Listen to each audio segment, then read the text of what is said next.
আজ আমরা ঘুরবো শিয়ালদা রেলওয়ে স্টেশন আর এখানকার লোকাল মার্কেটের ভেতরে লুকিয়ে থাকা অজানা গল্পগুলো। শিয়ালদহ স্টেশন মানে লাখ লাখ মানুষের যাত্রা, আর এই প্ল্যাটফর্মে দাঁড়ালে বোঝা যায় জীবন আসলে কি।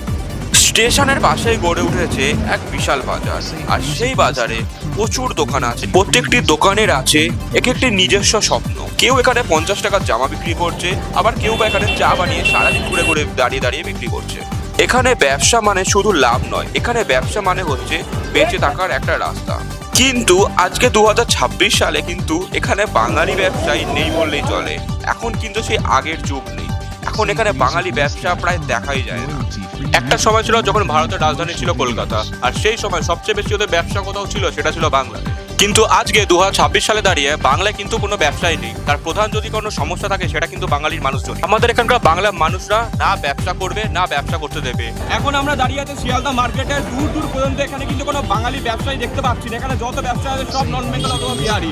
বাইরে থেকে এসে কিভাবে ওয়েস্ট বেঙ্গল ব্যবসা করতে সেটা কিন্তু এখানে আমরা পুরো ব্যাপারটাকে তুলে ধরবো। একটা সময় ছিল যখন এটা কলকাতার প্রচুর ব্যবসা ছিল, বাট আজকের দিনে দাঁড়িয়ে কলকাতায় কোনো ব্যবসাই নেই। যখন দেখা যাচ্ছে বাংলায় কোনো ব্যবসা নেই, তখন কি হচ্ছে? তখন ভাই বাংলা বাইরে থেকে মানুষজন এসে এখানে ব্যবসা করে চলে যাচ্ছে। ব্রিটিশ টাইমে এই শিয়ালদা ছিল একটা মেজর একটা এন্ট্রি পয়েন্ট কলকাতাতে।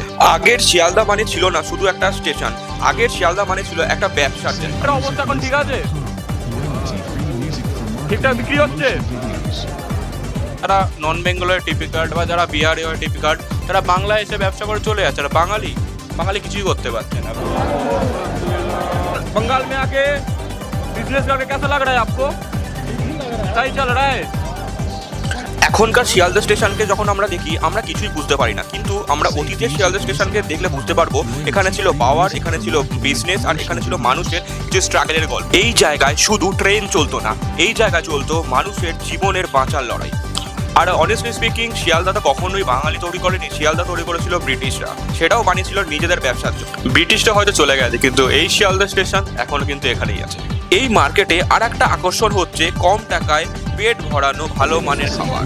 তবে একটা জিনিস বদলায়নি স্টেশনে, সেটা হচ্ছে এই স্টেশনের চারদিকটা ধরে তুমি দেখতে পাবে এই স্টেশনের চারদিকটা হচ্ছে দুরকম দুনিয়া। একদিকে আছে বড় লোকেরা, একদিকে আছে গরিবরা। আমার কাছে শিয়ালদা স্টেশন মানে শুধু একটা জায়গা নয়, এখানে আমি দেখতে পাই মানুষের ঘাম, পরিশ্রম আর প্রচুর স্বপ্ন।